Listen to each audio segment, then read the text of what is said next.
আজ রান্না করব কচুরলতি চিংড়ি মাছ দিয়ে।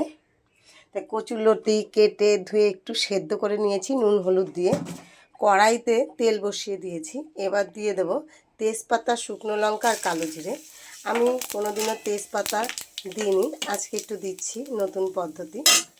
আর দিয়ে দিচ্ছি কাঁচা লঙ্কা কুচি, রসুন কুচি। রসুনটা আমি বেটে দিই, আজকে আমি বেটে দিইনি, গোটা গোটাই দিয়েছি। এটা একটু ভাজা ভাজা করে নিচ্ছি। এবার দিয়ে দিচ্ছি পেঁয়াজ কুচি। পেঁয়াজটাও একটু ভাজা ভাজা করে নেব।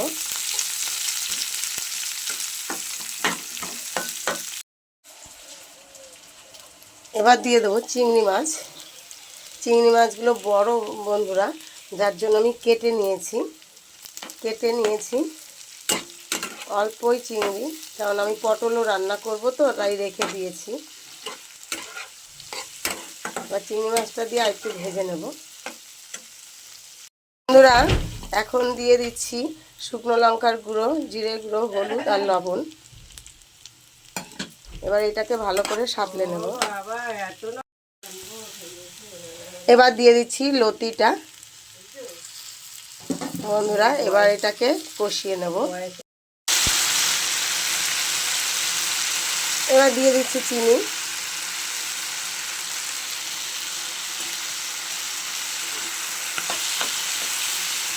এবার চিনিটা গলা পর্যন্ত একটু ঢেকে দেব। এবার দিয়ে দিচ্ছি সামান্য একটু গরম মশলা। তাই বললাম আমি একটু নতুন পদ্ধতিতে আজকে রান্না করেছি বন্ধুরা। তা আমি এরকম গরম মশলা দিই না, তেজপাতা দিই না। যাই হোক, কেমন হয়েছে বলবেন। ভিডিওটা ভালো লাগলে লাইক, কমেন্ট, শেয়ার করে পাশে থাকবেন। পুরো ভিডিওটা দেখার জন্য অসংখ্য ধন্যবাদ।